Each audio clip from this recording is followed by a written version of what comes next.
Indianapolis Center, do you have any test operation to restricted area 2508? Aries 31, roger. Traffic is quite luminous and is exhibiting some non-ballistic motion, over. Roger, Aries 31. Continue to send at your discretion, over. Okay, Center. The traffic is approaching head-on, ultra bright, and really moving. They're right by us right now. There are 1,000 UFO sightings reported around the world every month.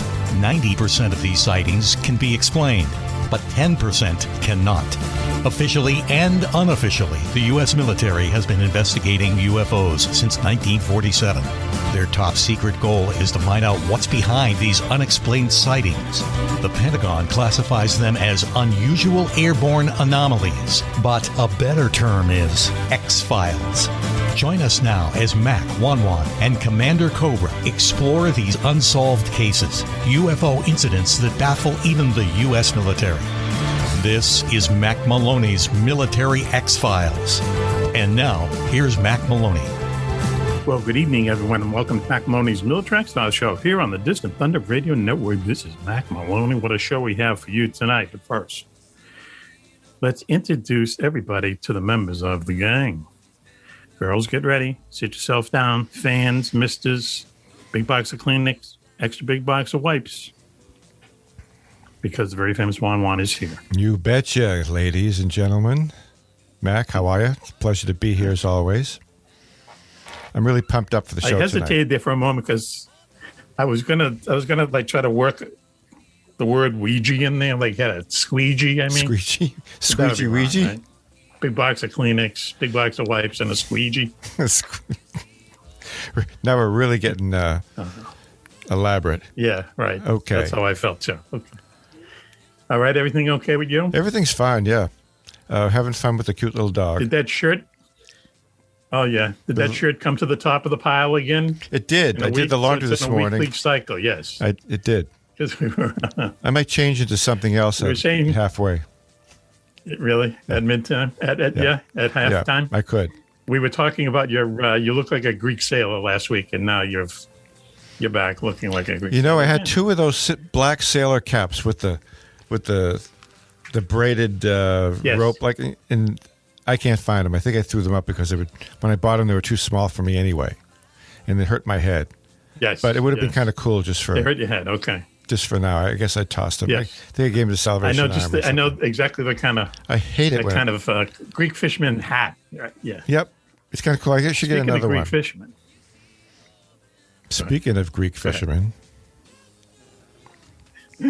middle-aged MILFs, no cocoa tonight. He's out there protecting our country. So I believe he'll be on next week. So if you can wait another week. You think he only has appeal to middle-aged MILFs? Come on, he has universal appeal, that guy. He's crazy. No.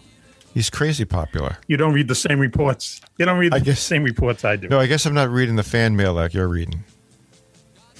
Oh, well, there's a good gazette because we're going to be reading some of the fan mail in a few minutes. But first, let me introduce you live on the air? Before he gets pouty on the air. Our national correspondent, Switchblade Steve Ward, Switchy. Great to be here tonight. Okay, I know. Let me just introduce everyone else. Okay, hold on. Also here with us is Willy Clubb, our security chief, and the adult in the room. Willie, how you doing? Well, I've lost my breath here looking at the new Switch. I love that that new hairstyle. I can't call that thing a rug, boy. That's unique. Looks like a rug and drapes. Looks like the lead singer for Led Zeppelin. Our favorite good witch up there in upstate New York. Raven, how are you doing tonight, Raven? Hello, my friends. Wow. I just drooled laughing at Switch. Yes. It all just came out. Let's quickly just get back to this Switch situation. Now, once again, we need to be a TV show. Because, we've talked to Switch in the past that, he might have a little bit of a hair system going on. We don't know. It's a big mystery. But now he's gone off the deep end here. Wow, how can we get this on YouTube? Well, look, here's the deal. Okay. I've got a ripped shirt over here. Yes. I've got a new gig. I'm posing for paperback covers. A little extra income because Mack Maloney's checks. No offense, Mack, they're a little slow coming in. But slow. Anyway, I don't know the name of the series, but I do have the title of the first paperback. Go ahead. Desire Under the Dwarf Maples. All right. We talked about that last week. Is that something? What's that? Something from your childhood?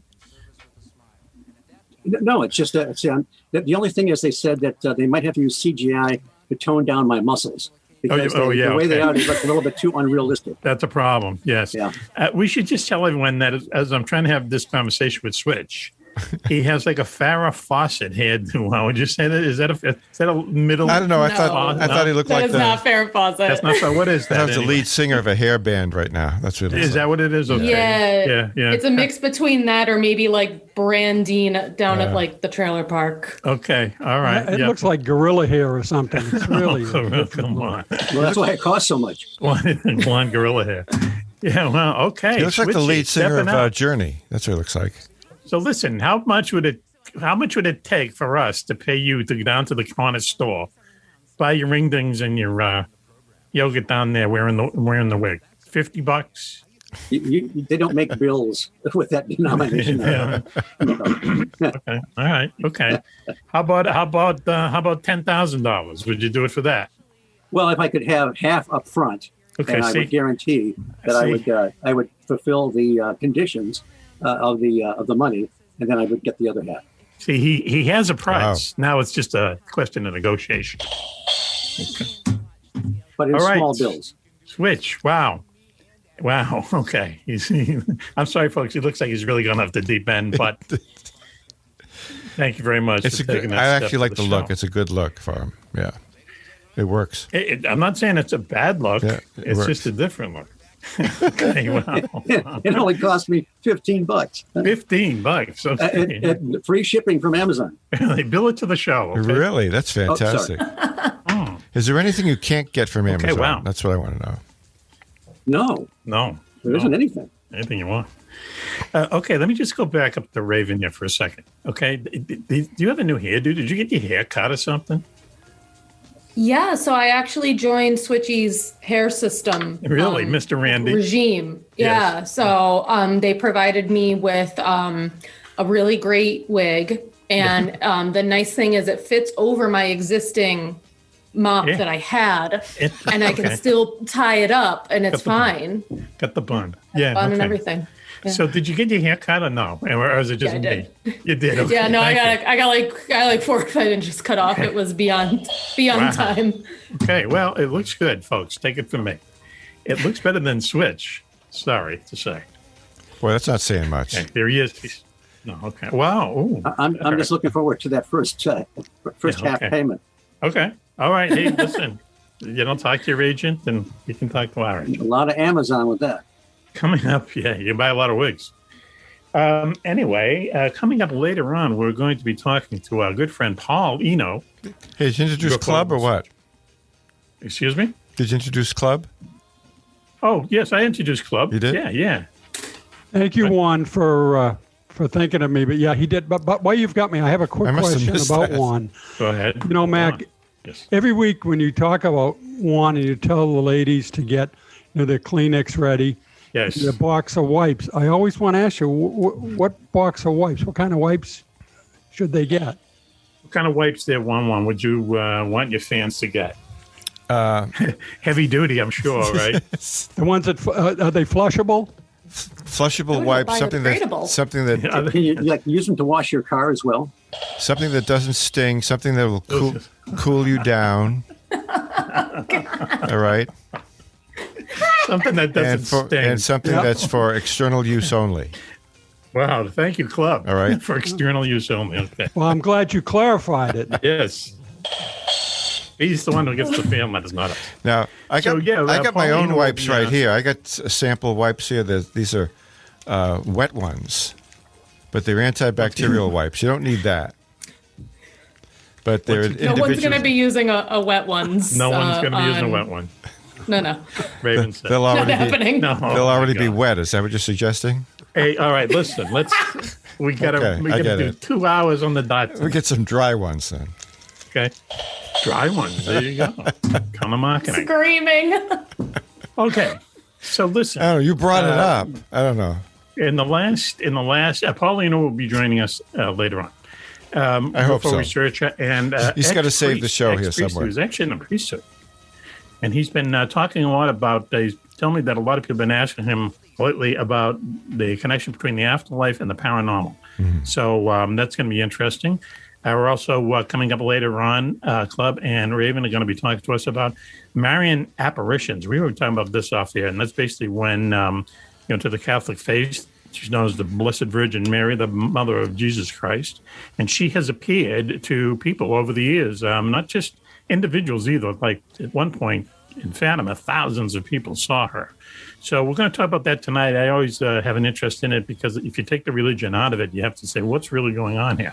So that's coming up later, Marian Apparitions. And I think we're going to be talking also about Mothman and so on. But we had the pleasure of running a contest within the last few weeks. It was the World War II Trivia Contest, Part 2.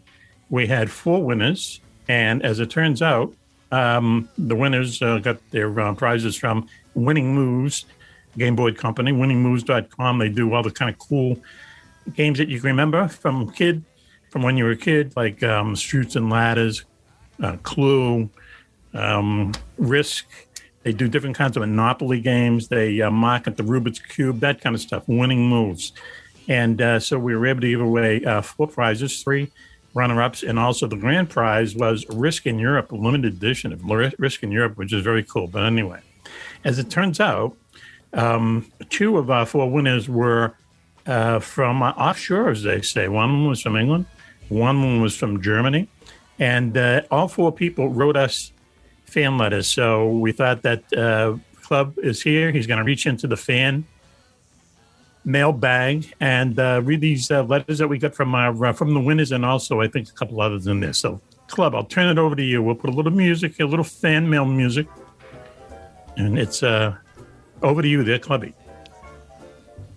What kind of music you putting on? Oh, like cooking music. Oh, great.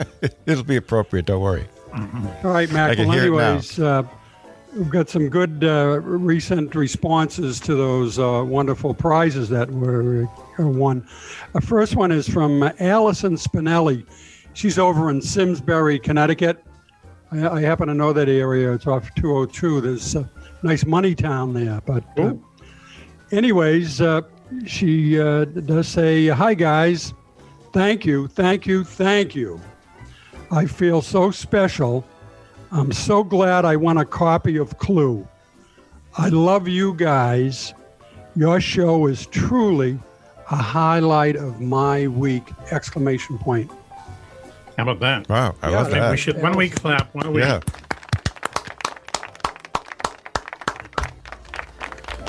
Doesn't get better than that. A quick backstory about our friend. I'm going to tell you a quick backstory about our friend Allison, okay? Okay. Are you ready, Wani? I'm ready. She has visited Newport. We have to be obscure here, and has visited a bar room that we have mentioned on the air looking for us. No kidding, really? And we weren't there. Oh, man. Yes. Yep. Anyway, so Allison Spinelli of Connecticut won Clue, the cool Clue.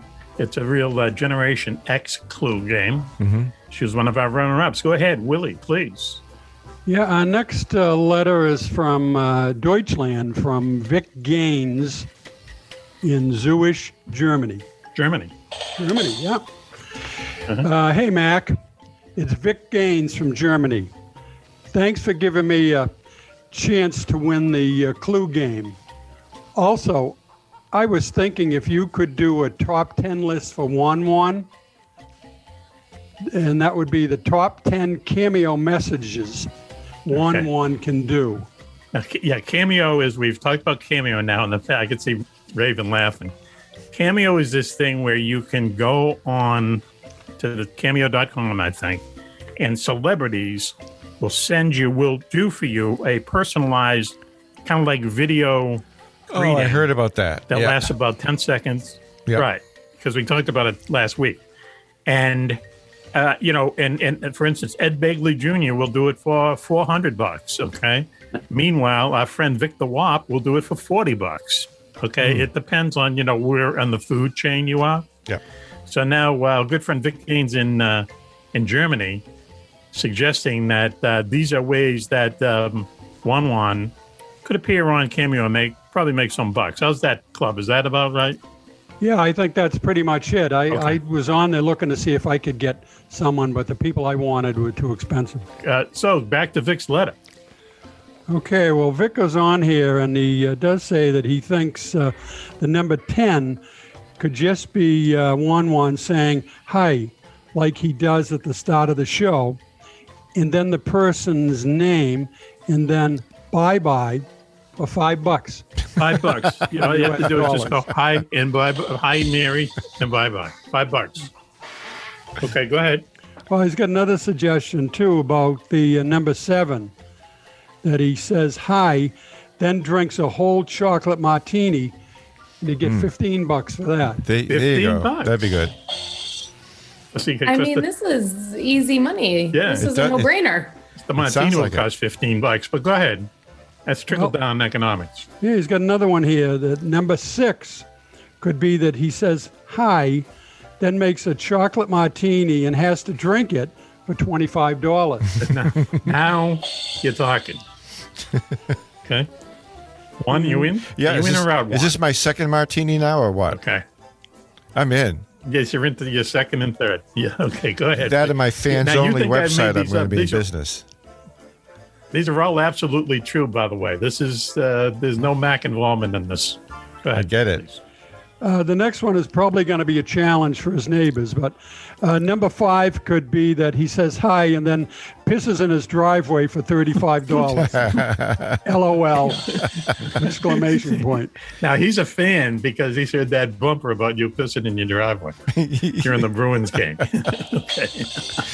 He's ready anytime for your memoirs, Ron. Okay. And again, that was Vic Gaines from Germany. Okay. A lot of deep thought going on over there. I know. Vic's got me figured out. This is really good. I think he's a bro. I think I got to go over there and meet him. Maybe when I go over, if I ever go over to the UK and see the kids, I'll hop on a train and go to Germany. Okay, take the boat first, then get on the train. Yeah, okay? That's true. The next one here is from Rob Hilton. Again, a European fan. He's from Hull, UK. Yeah. Okay, let's give him a hand, please. Well, you might want to give him a hand when I'm finished. But okay. No, hi, Mac and gang. I heard the show last night, Cops and UFOs, and I heard that the delightful Raven pulled my name out of the hacked fishbowl to win the star prize of Risk in Europe. Wow, what a great prize. But could you sweeten the prize up a bit by including a 50% off voucher at Denny's Diner? And can't I get a discount for the hair system that Switchblade Steve uses? It sounds great. Does he have a range of syrups in different hair lengths so that you can make it look like your hair is growing naturally each week? That's what I said. You need syrups. Go ahead. And also, can you confirm if Mac is the voice stunt double of Mandy Patinkin from the HBO TV series Homeland? Now, hold on. Let's stop right there. Sure sounds like him. Really? Me? That guy, he's from the Bronx, man. Yeah, I don't hear it, but maybe he's in the UK, right? Yeah, so maybe they sound different to them. Yeah. Okay, that's right. Okay. New York and Boston could be the same. He's forgiven. Go ahead. And he finishes up by saying, any chance of a photo of Teddy, Cocoa Ballless Horse? Also, send my regards to Raven. Any chance of a bun photo? Oh. The fans Everyone wants the bun. Everyone wants the bun. There you go. That's the T-shirt. That was my nickname in high school. I still have to show you that in my yearbook. Okay. Was it name? The bun or was it just bun? It was bun. It makes a difference. It was quote. It was quote bun unquote.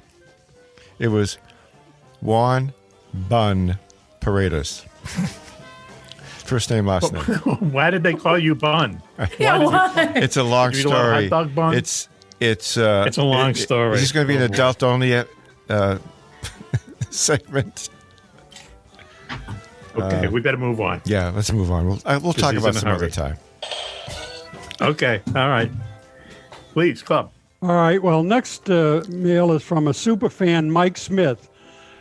Somewhere in the USA. He doesn't want to give up his location, so that's fine. He says, Dear Mac, I'm a huge fan of yours personally, and I'd like to I'd send you fan mail, but I'm not buying sex toys to compete with Wani's fans. I can send you some baked goods that could get you baked, however. Yes. That'd be good. Yeah. My kind of fan. Tried that peanut butter whiskey screwball.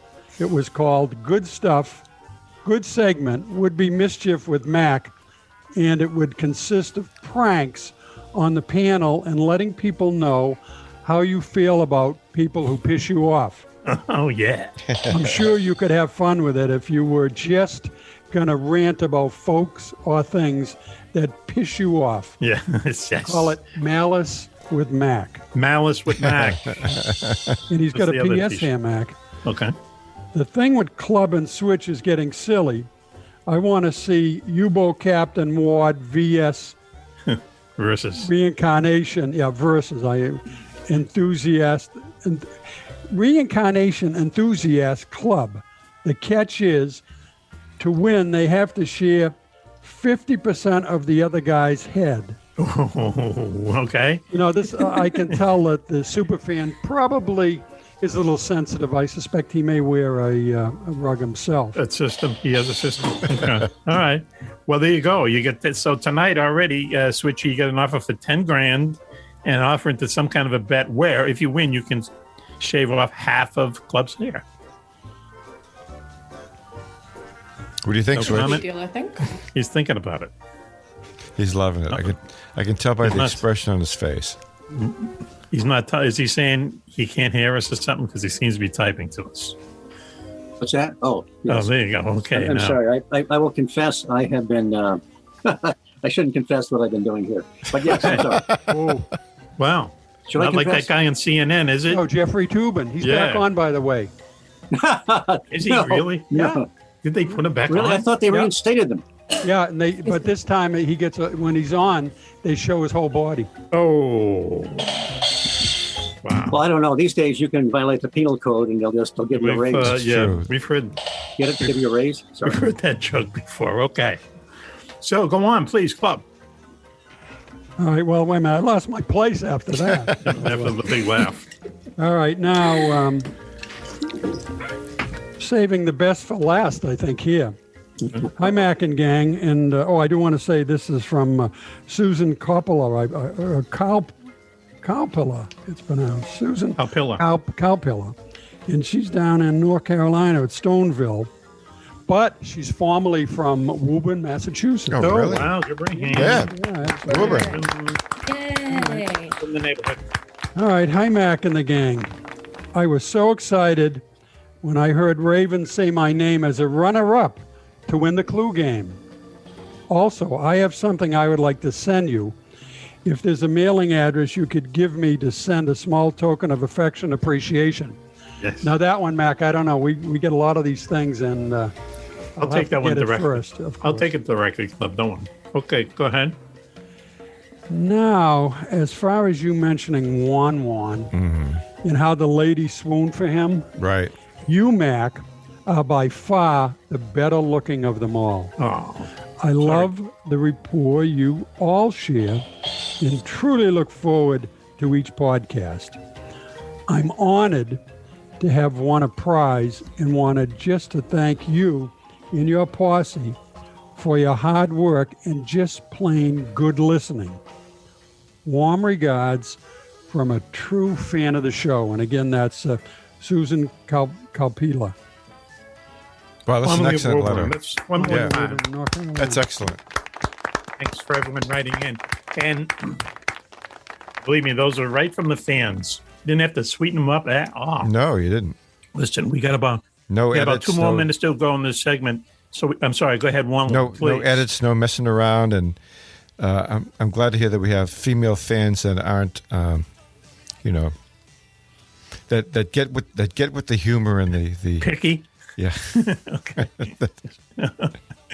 that aren't contacting their lawyers about the content. We got 2 minutes to go. We got to go to this before we forget it. Switchy, biggest part of the show, biggest skew. Now you're running around in a blonde wig, so we're hoping for something really good. What did you have for breakfast this morning? For breakfast this morning, I had fried steak with gravy. Whoa. 2 eggs over easy with hash browns. Nice. A tall orange juice, a tall glass of water, black coffee, and white toast. White toast. Wonder why you wear a rug. Wow. What's up with the white toast? Yeah. Did you put butter on that at least? I requested a, what do they call it? Not a doggy bag, but those little things you put your additional food in? Yeah. I requested one right away because I knew I wasn't going to try and chow all that down because I would just feel, if you eat just the right amount, it's great. Yeah. So I cut the steak in half, Mm-hmm. and I took half the hash browns, and I put them in that thing, and it was the breakfast was just about perfect then. Okay. Excellent. So I took that home, and I had that for dinner. Oh, I had it for dinner. I thought you were going to say you gave it to that dog that comes over and mooches food off of you all the time. No? No, but I did. When I visited him today, I took him for a walk. I see. And I brought him a slice of salami. Salami. Well, I go to the grocery store and I get the deli meat sometimes. Go ahead.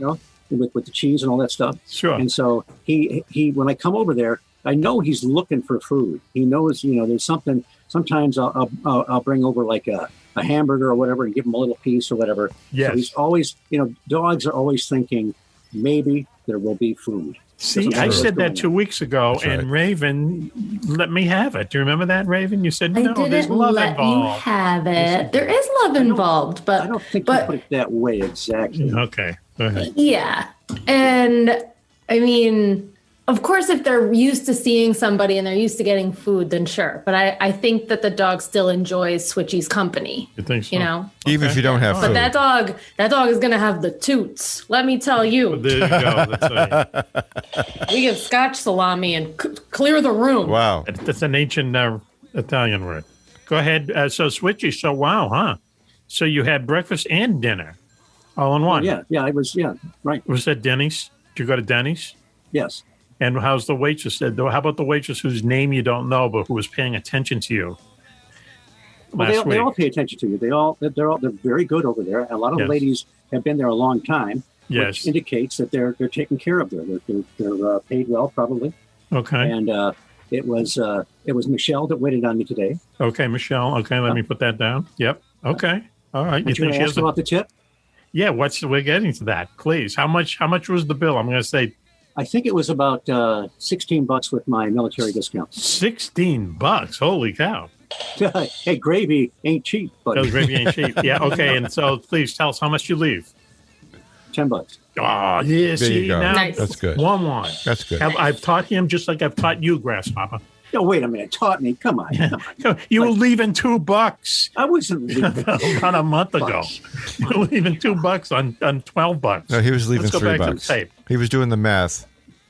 20%. I tip at the donut shop. When I see people doing jobs that I wouldn't really want to do, know, and I see a tip up there, I put money in. Really? Raven's got something to say. Doing the job that That's I would big not of you. crazy about doing. Yes. All right. Good. Okay. Where's my tip jar? No, Switchy. Listen. What if you wore a wig to Denny's and just pretended like everything was normal? Just walk in with your wig on. How much? And just see if they treat you any different. And then if they mention it, just be like, I don't know what you're talking about. These He'd days, blend in with the other crowd. When I wore it there this morning, they said, you should pose for paperback covers. Really? Yeah. They put that thought in your mind. See what $10 can get you. All right, Switch. Wow, what a day he had today. So listen, why don't we do this? Why don't we take a quick break now? And we'll be right back after this. You're listening to Mack Maloney's Mill Track Style Show here on the Distant Thunder Radio Network. Please stay with us. Do you know where the world's most secret bases are located? Do you know what spooky action at a distance means? Is there a conspiracy by aliens to prevent us from conquering space? And where is the best place in the United States to see a real UFO? Find the answers to all these questions and more in Mack Maloney's new book, Mack Maloney's Haunted Universe. Visit places you never knew existed: the Phantom Tunnels of Tokyo, the UFO Trail in South America, Ong's Hat, and the very mysterious M Triangle. Mack Maloney's Haunted Universe contains hundreds of reports on ghosts, haunted planes and ships, weird celebrity deaths, mysterious sounds, and a breakdown of every monster in America, state by state. You've heard him talk about it on the radio. Now, get all of Mack's paranormal research in one large volume. Mack Maloney's Haunted Universe, with a foreword by the very famous Wan Wan. On sale now in your local bookstore or on Amazon.com.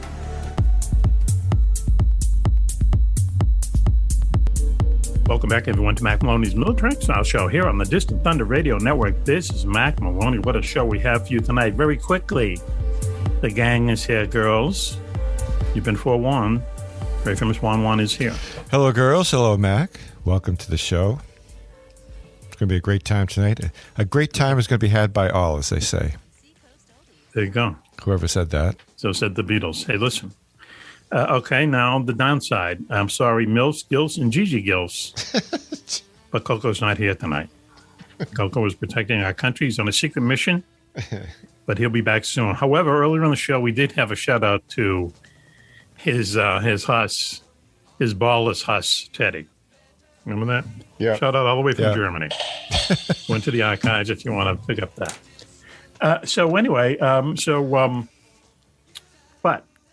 Going up the totem pole or sideways, national correspondent Switchblade Steve Ward is here. Switchy. I know I'm having a good time tonight.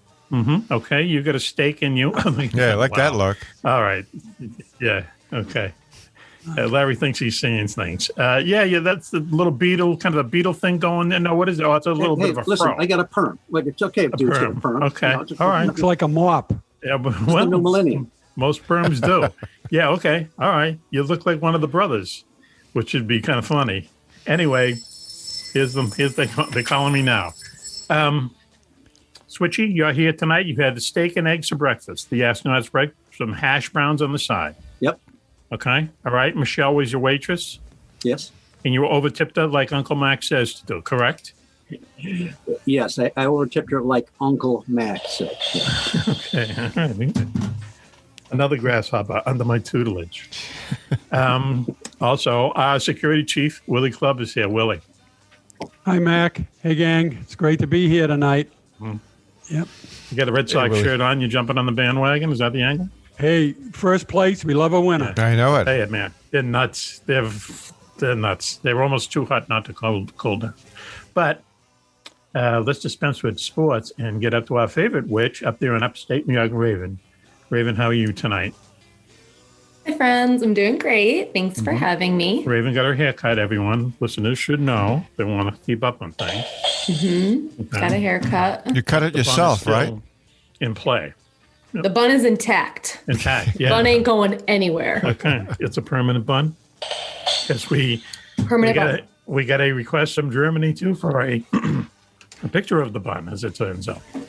A photo of the bun.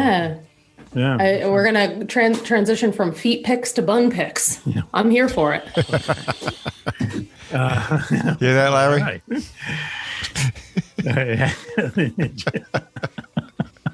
You okay with that, Larry? The bun's not going anywhere either. Yeah.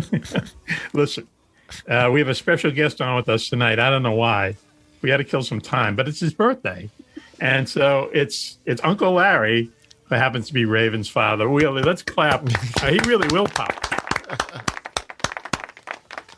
Happy birthday. Happy birthday. So he's 75 today. Now listen, you don't 75. look. He doesn't look a day over 74. He really doesn't look. You don't look like you're in your 70s, Larry.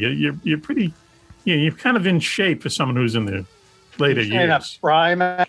Spry is the word. Yes, you're right. Yeah, when you reach my age, you're spry. Huh? What? When you reach my age and you look good, you're spry. Right. Yes, exactly. Yeah. Okay. So listen, we only have a few minutes here. It's your birthday. Happy birthday. Okay. And I want to tell everyone, and embarrass you, that everyone who listens to the show loves Raven, your daughter Raven. Interesting that you gave her a radio personality's name at birth, because it's really worked out. and she hardly looks 50, does she? No, she's fine. You can't fool us there, brother. No, that isn't going to work on us. But listen, Larry, let me just ask you a few questions, okay? Yeah. If you don't mind. Okay. True or false? You were once, you worked for a major corporation, British corporation, if I remember right, but a major corporation, you were told by your boss to stop wearing cardigans so much to the office. Yes or no? Yes. Yes. And what did you do? I kept wearing cardigans to the office. Okay. Taking it to the man. Okay. Now listen, how the story's always fascinated. Why would someone ask you to stop wearing cardigans? Because, because you were bringing down the age skew of the office or something? You look too grandpa-ish? Well, he was an Oh, okay. There you go, 1850. Mark the tape. He was pretending to look out for my career aspirations, okay. if I had any. Yes, go ahead. And thinking that if I dated myself, then I wouldn't get anywhere in the company. But little did he know that I didn't care about that. And and really no opinion that he had of me meant a thing to me. Okay. All right. Well, thanks for that. Dating yourself has two different meanings, but we won't get into that right now. But listen, but what was, I guess I should turn it around. What's your love for cardigans that you would risk your job, your profession for it? Is it a fetish type thing? You want to not get into it? Here's the thing. Cardigans, and by the way, cardigans are totally in fashion now. Oh, yeah. Okay. Oh, boy. So in Alaska. Here's why I like cardigans. So you wear a sweater. Why? Because you're cold. But then sometimes you get too warm, and what do you have to do? You have to take the sweater off. Yes. And then you get cold again. You put the sweater back on, and every time it messes up my hair. And your hair. Can't have hair. So with the cardigan, you're just on and off. Easy because you don't have to pull it over your head, or you can just adjust the number of buttons you have faster. Oh, I see. Okay, yeah, okay. How many cardigans do you have in your closet? I have to ask. 35. 35. That I believe. All right. True or false? Mac once told you to take off your cardigan before we went into the Coma Bar Room on Plum Island. Did Mac? Really? I don't recall that ever happening. Too drunk to remember. Yeah. Wouldn't have done it if you'd asked. I have a picture of you wearing my jacket because I said, I'm not walking in there with you in your friggin' cardigan. Wear this jacket. What? And one time I was sitting on your deck wearing a pink Genesee beer hat. That's true. and it freaked you the hell out. Well, it freaked everyone out. Wearing a pink hat. It freaked everyone out, Frank. It's freaking me out. I don't know if everybody knows how big of a Mac is. Oh, come on. Holy wow. He turns 75. He just hits that old man curve, get and that thing. It's just a nosedive. Right. That's my third question. My third question is, how many times this week have you yelled, "Hey, get off my lawn"? Only at my dog. Okay. All right. Last question. Now, you have a Cadillac, right? Yes. Okay. But you also have an electric car. Yes. Right. Isn't that hypocritical? No, not at all. I wanted to have a Cadillac since I was about 10 years old. Go ahead. When I learned that rich people and successful people have Cadillacs. So and Elvis Presley had a Cadillac. And Elvis has one. Having become neither, by the time I was say in my mid 50s, I decided I'm going to buy an old Cadillac. Yes. Just so I can say that I had one. So I bought one. See. It's 21 years old right now. Yep. And my son-in-law has been driving it for about 6 months. Okay. And I am begging him to take it off my hands, to register and insure the car, to get it off my hands, because it's been my expense ever since I bought it, although I haven't driven it in years. Okay. Well, why would he do that if he's driving around in your dime now? You nailed it. The kid's much too smart, and why would he ever agree to such a thing? Right. Wow. Okay. Well, thank you for saving all your good material for a later appearance, Larry. I don't get to talk about Home Depot. Yeah, I want to hear the Home Depot story. Quickly, if you can do it quickly. Yes, Home Depot. Go ahead. Let's hear Home Depot this week. Okay. And I couldn't. I was looking for lubricant spray. Oh, come on! I couldn't find it. Dear and I saw Lord. these two people walking down the aisle. Yes. Store employees, and you could tell they didn't have a clue between them. Yes. And I said, "Where are the lubricant?" And one of the employees, a middle-aged woman said, "Well, the caulk is down this aisle." Oh my God. Oh, she knew what she was doing. She knew what she was doing.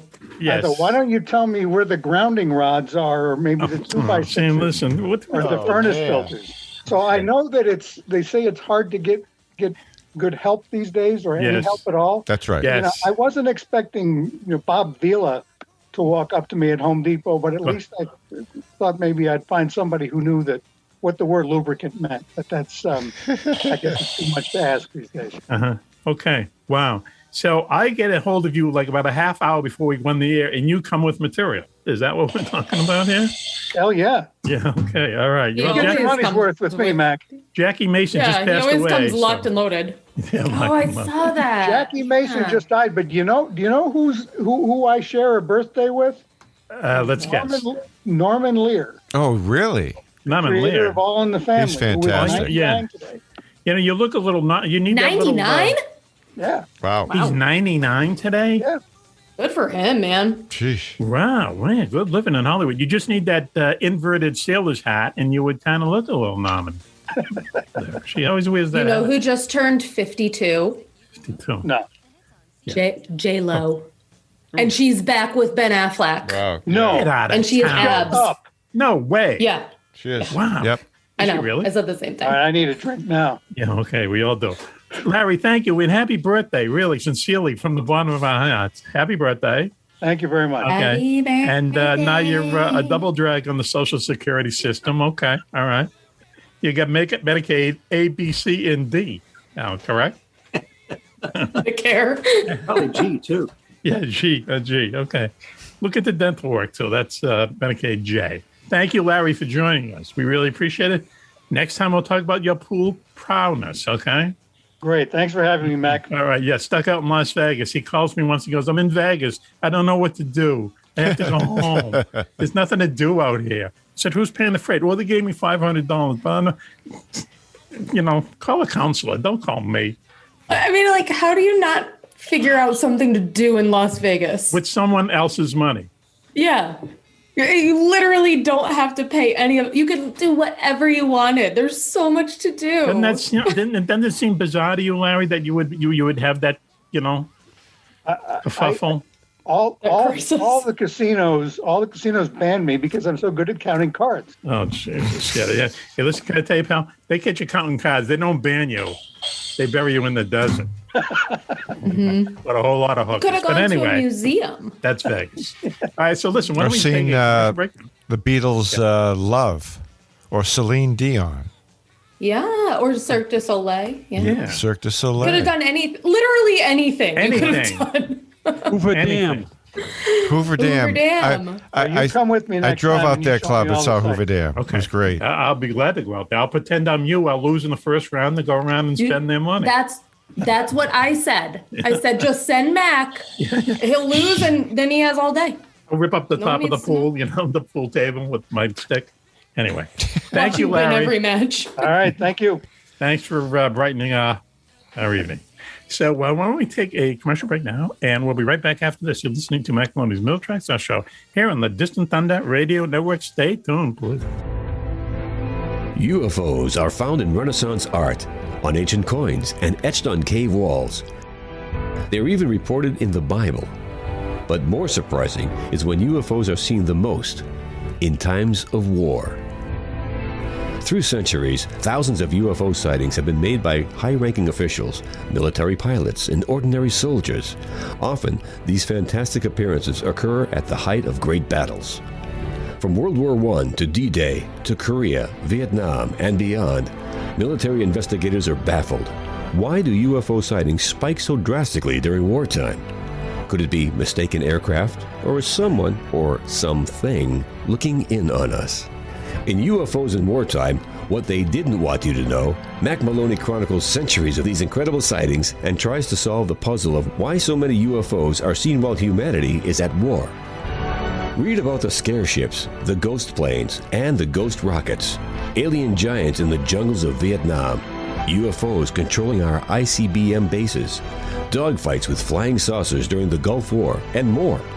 300 pages of unbelievable stories, along with many startling photographs.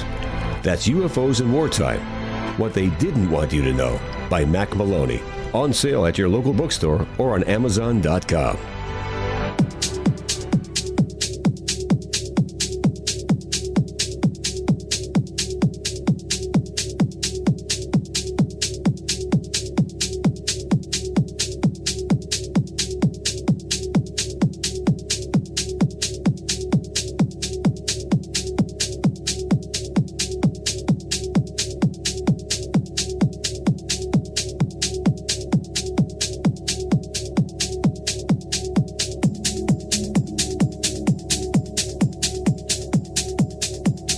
Welcome back, everyone, to Mack Maloney's Military Style Show here on the Distant Thunder Radio Network. This is Mack Maloney. Wow, what a show we have for you tonight. But very quickly, let's hear from the posse. Girls, the very famous JJ is here. Hello, Mac. Hello, girls. Welcome back to the show.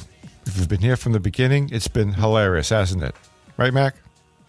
Yeah, it's cracking me up. I guess that's one word you could call it. It's cracking me up.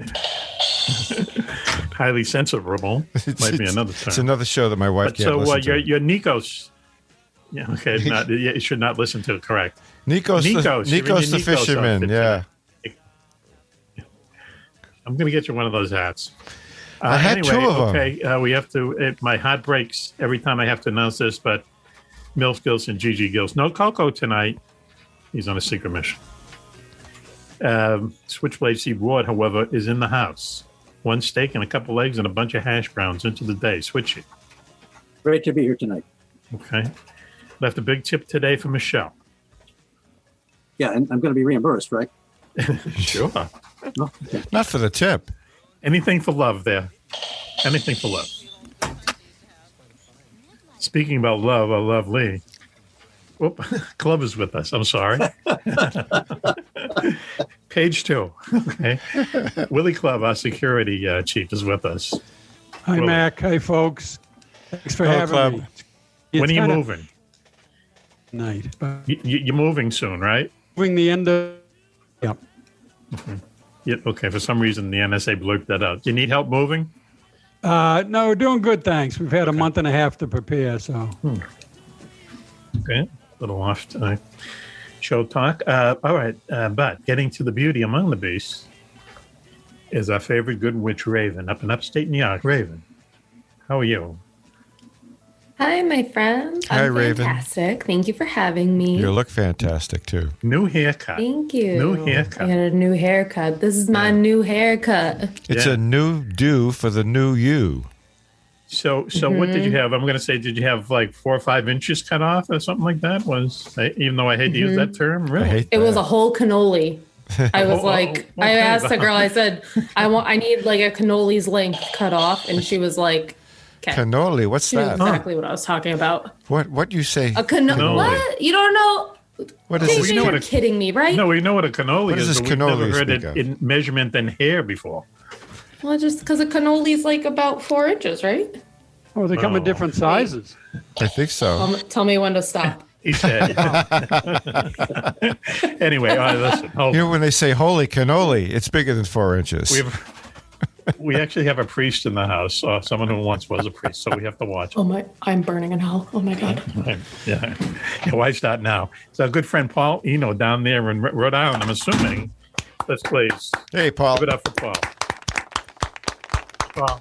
Everybody, thanks, Mac. I have to correct you. Everybody thinks I used to be a priest. I used to be studying to be a priest. Studying to be. Good sense not to ordain me. So yes, okay. So it was their fault. Okay. So we're in good company then. Yeah, okay. That's good. Yeah.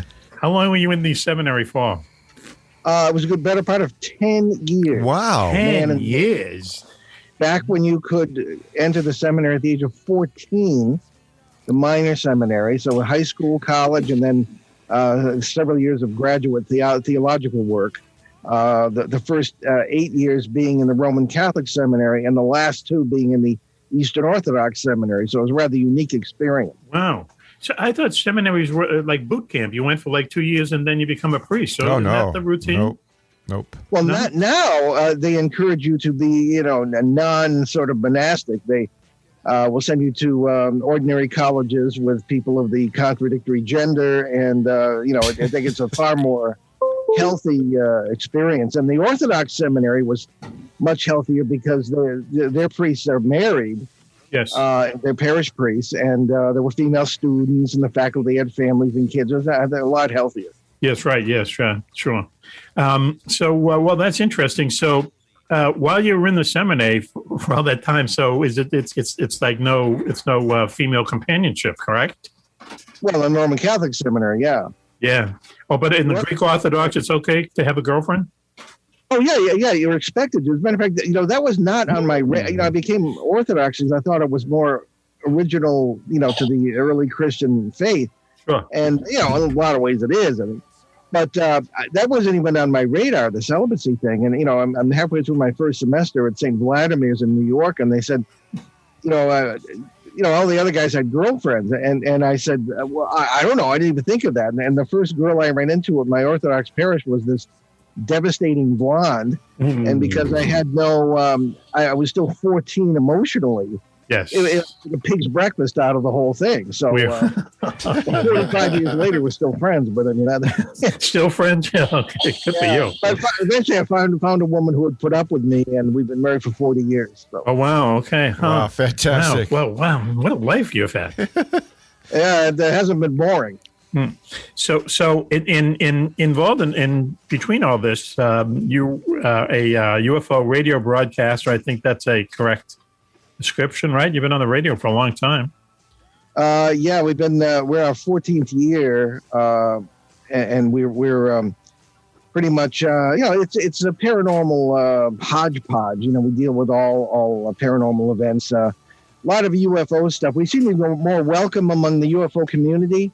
Because for the ghost people, we're bad for business. We really? Question all their theories. So. Okay, you don't believe in ghosts? Oh, I believe in ghosts, but maybe not the same way they do. I don't think it has anything to do with dead people. I think it's far, far more interesting. Wow. Okay, so they're ghosts, but they're not dead people. Yeah, that's why you run it. By the end of the 1970s, I was running into ghosts of people who hadn't died yet, and people were seeing ghosts of themselves. Yes. People who were seeing whole villages one day, and the villages were gone the next. I mean, what is that? I mean, it seemed like the old ideas just weren't good enough. So, I see what you mean. Okay, all right. So it's like everything else. It's been, blown up, as they say. But what about people who? Not that we're going to talk about ghosts tonight, but who knows? But what about people who go back to Gettysburg and they see people running around in, Civil War type uniforms and stuff? They seem to be dead guys. Well, that kind of happened to me on my first case. It wasn't in Gettysburg. It was an abandoned settlement in northeast Connecticut. Yep. And we're hearing the sounds of daily life from the 18th and 19th century. We were hearing farm implements and ox carts and things.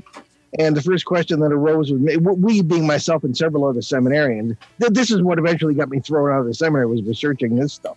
Okay. Because priests are not trained in this. People think they are, but they're not. So anyway, we're hearing and seeing all these, daily life of someone else. And I said, is this spirits? I mean, are there spirits of ox carts and dogs barking and metal implements and things? Yes. And I thought maybe this has more to do with time than it does with death. Or maybe there's a real relationship there.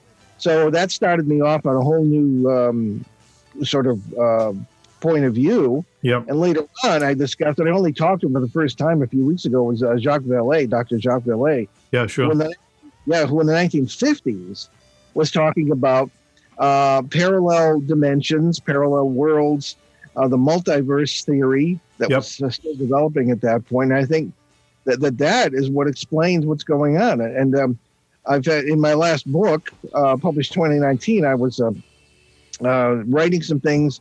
I hated writing that book. There's a lot of join the club. Yeah, I didn't want to remember, and I'm always advising people, don't do the medium thing. It's outrageously dangerous. You have no idea what you're really talking to. Okay. And it sounded, and with some of the things I was relating, it sounded as though I'm doing it myself. So that's why I didn't like writing it. Mm-hmm. But in any case, I didn't think dead people had anything to do with it. I don't think there is any such thing as death. We don't even use the term. We use the term translation, which is rather ancient approach. So, I believe in ghosts, but I don't think they're dead people. That's interesting because that's a very interesting way of looking at it, because there are other instances of just different kind of paranormal stuff that, if you factor in that whole thing, like, I always think of like two universes, coming up close to each other, and one might expand into the other, and they're like us, but it's a different time, different place, different everything, because in theory, there's a infinite number of universes. So, who knows what you're bumping up against, Yeah, maybe we could be all wrong about this, but this is what we've seen. I'll go you one better, Mac. Okay. There seem to be many, many versions of ourselves. Yes. In these universes, and many different laws of physics. And I think that when we have guardian angel experiences, it could be us being our own guardian angels, because it's all one big us. That's not good, though. Yes, all right. And, so I think that's one possibility that we are in. The New Age people will use with respect to them. I think pursuing. Yeah, but I mean, I think pursuing spirituality and knowledge is not a bad thing. Raven, so they might use the term, higher self or this sort of thing, and that actually may be legitimate in the sense of us in worlds. And I've encountered people in worlds where it's not considered unusual to talk to the neighbors. Yes, one fella mentioned, and or neighbors, he pronounced it as. Syllables were all wrong, and some of the words I didn't understand. But anyway, that's a long story. But okay, I just wanted to ask Raven something. Now, Raven, did you put your hands in your fingers in your ears when you said New Age people? You're kind of New Agey, aren't you? I respect you. Yeah. So let's see. I know. Let's see. A little bit. There you go. Okay, Paul. Good work. So kind of New Agey, I guess. I don't know. I'm an old soul, so she's an old soul. She's an old soul in an 18-year-old body. Which means we'll cut that out. You're connected with many lives you're already living in wiser worlds, perhaps. Mm-hmm. So you're connected. Right. That would be our point of view. I use this example all the time. I'll use another one. You used to take a train all the time from Albany to New York City, right along the Hudson River. And if you've ever done it, there's lots of ducks right along the water, right? So as the train would go by, you'd see them. They'd fly out onto the Hudson River, and they'd leave these trails, and it looked kind of spectacular sometimes if there was lots of them. Well, they do that because the train goes by. And then when the train disappears, they just go back to where they were.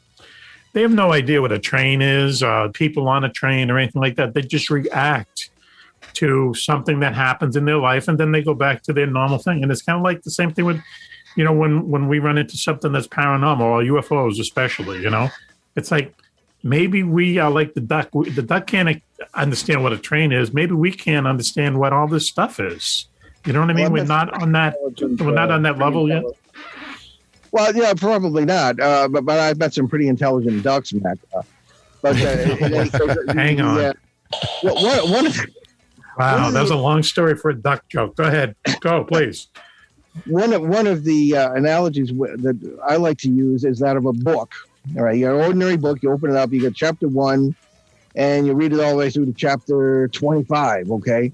Mm-hmm. Well, you're on chapter 15, and chapter 1 is still there. You just don't see it. You can turn back to it. There are ways to turn forward, but you're really kind of going sideways. And any I know a physicist who works on time issues, and he said, you don't go back and forth in time, you go sideways. Interesting. And this is the quantum principle that all time, and that really comes from the special relativity theory of Einstein, that all time is coexistent. All time is simultaneous. Right. Yeah. Yes. Right. Yeah. Yeah. This does wonders for the ideas of reincarnation. But, basically parallel lives instead of past lives. We have big fans of. There's some PBS series Juan Juan's ears just picked up.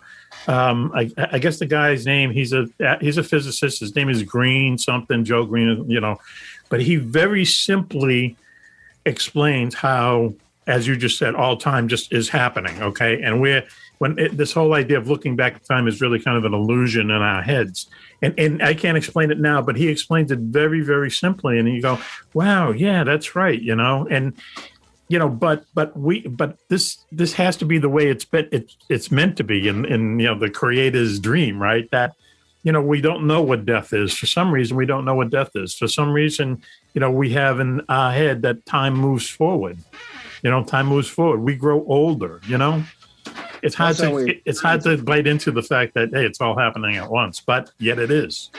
Well, this all comes up, especially when I'm on, really like Coast to Coast or something. People call in the last hour, half hour, and they find out that I have a seminary experience and theological training, and they always blame me for not embracing their religious beliefs. Okay, and I'll hear a Catholic talking about their beliefs, and it's all wrong. And as someone who studied theology, I can see they accuse me of heresy.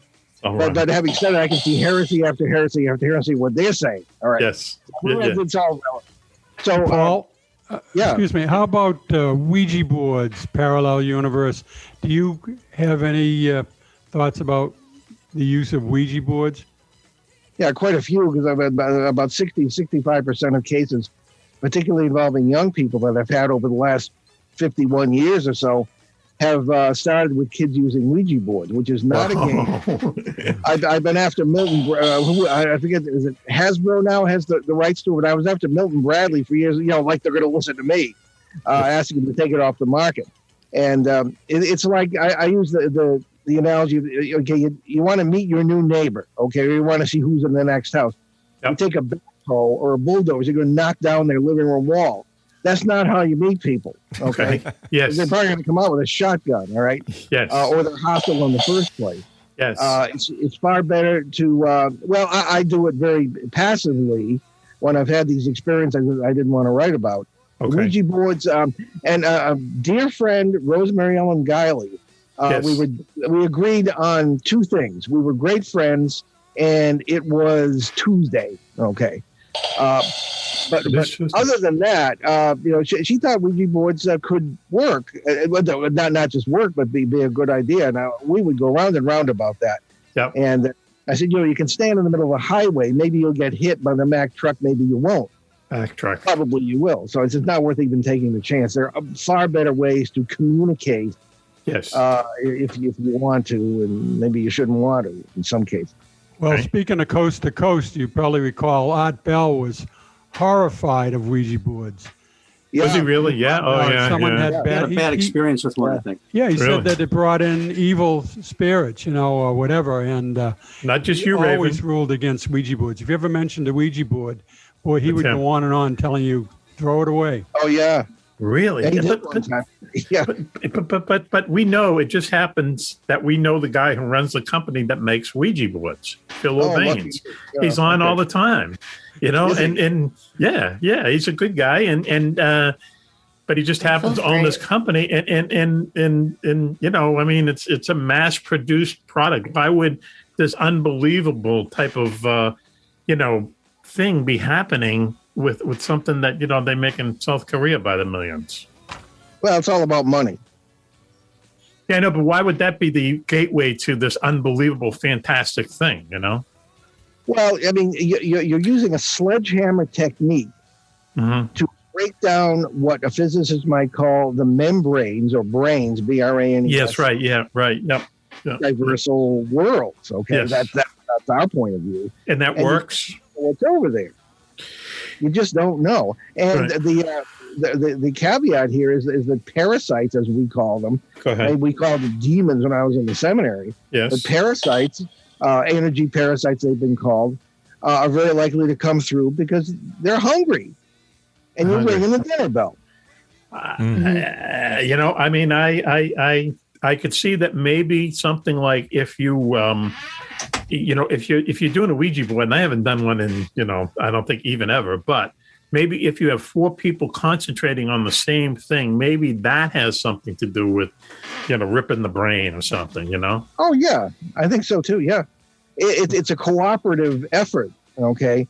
You know, paranormal events, including that, don't just happen to you. You don't just sit there like a lump and these things happen. Yes. You participate in the experience. I mean, I'm of the opinion that when you have a major experience, like, for example, when I had a Bigfoot encounter in 2016, it's like they're half in their world and half in ours, and I was the same. What happened there, real quick? Tell us that story real quick, please. Where were you? I was in a field in Pennsylvania. We just started. It was our first year working on the Pennsylvania Triangle case, as we call it, near Du Bois. And we had gotten some bizarre lights in the sky on camera the previous May. And you know, after all these years, gee, Paul, things are not going to happen the way you expect. I had all the cameras set up looking at the sky. And Paul, what year was that? 2016, September 16th, 2016. Okay. And just to my right, I was sitting in my pickup truck on top of a hill, you know, nothing around. And I could see in the brilliant moonlight, these huge legs moving up and down, and a tall figure, like 8 feet tall or so, we figured the next day, head bowed as if looking for something. And then, you know, I couldn't see. I took a picture with the infrared camera through the cold, closed passenger side window, so no heat signature. I went to get out, and my phone rings. And my ringtone was the theme from Lord of the Rings that goes blasting out over the field. So naturally, whatever it was, you know, took off. It was my wife, closest I ever came to divorce. And I said, I'm in the middle of a Bigfoot sighting, in the middle of the night, middle of Pennsylvania. And so I shut the phone off from now on, Paul. And the next, within 5 minutes, I saw lights up in a tree. And they looked like ordinary flashlights. So the next day, Shane Searway and I, who was with me, we saw there were a line of grass pushed aside, but hard ground, so no tracks, but something on 2 legs had walked through there. And then apparently turned back toward the woods, probably when my wife called. And the neighborhood meeting we had that night, everybody comes who has experiences in this area, strange lights, Bigfoot, almost everybody in the area has had these experiences. I mentioned the lights in the tree, and a hand went up. It was a woman named Melissa who lived on the other side of the field from where I was. She had come home from the store with her son, and they heard something big moving through that field while I was seeing it. And she said that was them. The people are used to this. She went up. I said, what were you shining lights into the tree for? She said, sometimes they're in the trees. So that's that story. Hey, listen, Paul. So listen, what are you doing these days? You mentioned a book that you didn't like to write a couple of years ago. What's the name of the book? Oh, that's I just happened to have one here. Oh, there you go. Radio show, but okay, radio show. That's all right. Dancing Past the Graveyard. Dancing Past the Graveyard. Dancing Past the Graveyard. Wow. Yeah. That's got good cover art too. Yeah, nice. Yeah. People comment on that. Subtitle: Poltergeist, Parasites, Parallel Worlds, and God. Wow. How many books have you written? Well, it's about 10 right now, including 2 on history. Hey, listen, what happened? We got like 2 minutes left. The Exeter UFO Festival. What happened? Unfortunately, the town of Exeter kind of said that you really can't have a lot of people there, which of course defeats the purpose because it's a charity event. Okay, so but do you think it'll happen next year? You know, is it? So. Yeah. We had fun the time we were there. Wonderful even though a fight broke out in the audience when we were addressing the crowd, but that's okay. Go easier, Mac. And what happened? All right, that was fun. That was fun. We had a good time. There. Paulino, thank you. How can people, get a hold of you and see what you're up to? BehindTheParanormal.com. That's a place to start. Okay. All right. And how's number 1 son doing, Ben? Well, actually, number 2 son. Oh, I'm sorry. He's doing fine. His beard looks wonderful. Cool. That's all you need. TV debut on the Travel Channel on September with a documentary on Ed and Lorraine Warren, and he's doing very well. He and his wife just bought a house in Douglas, Mass. Oh, nice. Doing a show every week. Yep. Yeah, cool. All right, that's great. Hey, Paul, we'll talk to you soon, okay, buddy? Give him our best. Give him a round of applause, please. Like I said, thank you, Father, but thank you, Paul. Almost Father. Almost Father. Okay. All right, we'll talk to you soon. Hey, listen, you're listening to Mack Maloney's Miltrack Star Show here on the Distant Thunder Radio Network. We'll be right back after this. I was in the hospital with my son for 18 months. When he got injured, I wasn't prepared, but I knew I had to be strong. When I was told about John's injury, I was in complete shock. I just remember rushing into his room and giving him a big hug and letting him know I was there. These veterans and families are just a few of the heroes we serve at Homes for Our Troops. For thousands of severely injured veterans, everyday life is filled with barriers. It was really the little things throughout the house. Counters that you can't roll up to. I had to drag my wheelchair down steps. I want to help, but he is so determined. At Homes for Our Troops, we build specially adapted custom homes with features like wheelchair access, roll-in showers, and automatic door openers that allow them to function independently and focus on their recovery and family. This house is freedom. It's hope. It's a new beginning. This house has given me my family back. To learn more, visit hfotusa.org. These Miltrack Star Show here on the Distant Thunder Radio Network. This is Mack Maloney. What a show we have for you tonight. Let me introduce the members of the gang / posse real quick, girls. Very famous JJ is here. I'm here with a pocket full of wet ones in case anybody needs them. How's it going, Matt? Oh. Huh? That's a Broadway show. Yeah. Pocket full of wet ones. You bet. Let's throw that together. Wow. Okay. No Coco tonight, girls, and all the way up the age range. He's protecting our country's secret mission. Switchblade Steve is here. Switchy. His mic is muted. I can see the little cartoon. Your mic is muted, Switchy. What's the Great to be here. When I said great to be here the first time, it sounded perfect. Yeah, you were pantomiming it, though. Yeah. Yes, it was good. I had Frosted Flakes the other day, by the way. I had a bowl of Frosted Flakes. Yep. It's pretty good, isn't it? I mean, every once in a while to have a heaping bowl of sugar Frosted Flakes. Yep. Now, once I got too much milk on it. Yes, that's what I usually do. Matt, yep. you gotta. They're so much better if you put just the right amount of milk. No, right. So they stay nice and crispy. They're almost up on that. That's right. No. You eat it like they're almost dry, but you just got enough milk to moisten it up a little bit. You don't have the Frosted Flakes floating in milk. I put a lot of milk in. Once I got past the vomiting, and they were good. That's how I eat my Raisin Bran. You got to put on more Frosted Flakes. Well, that happened too. Yeah. Our security chief, Willy Clubb, is here. Willie. Hi, Mac. Hi, folks. It's great to be here. What's your favorite breakfast cereal? Okay. What did I have for breakfast? Yeah. What's your favorite cereal? Pizza.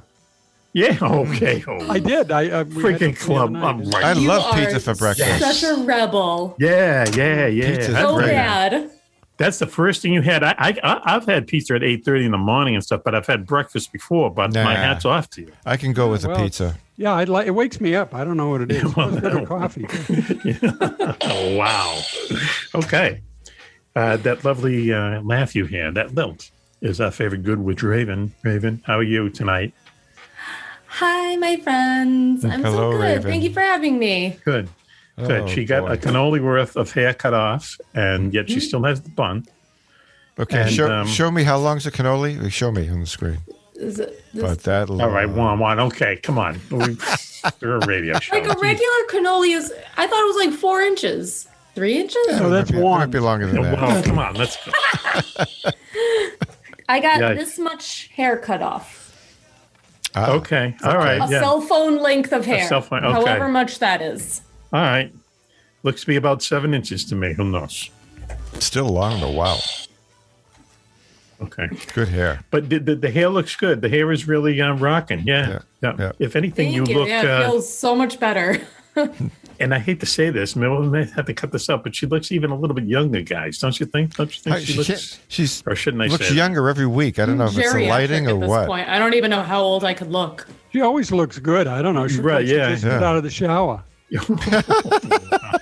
That was because I was stress sweating from the other show I guested on. I was so sweaty from it. It was really? So gross. Yeah. She made her so nervous. Her first guest appearance on another show. She was using that package of wet ones I gave her.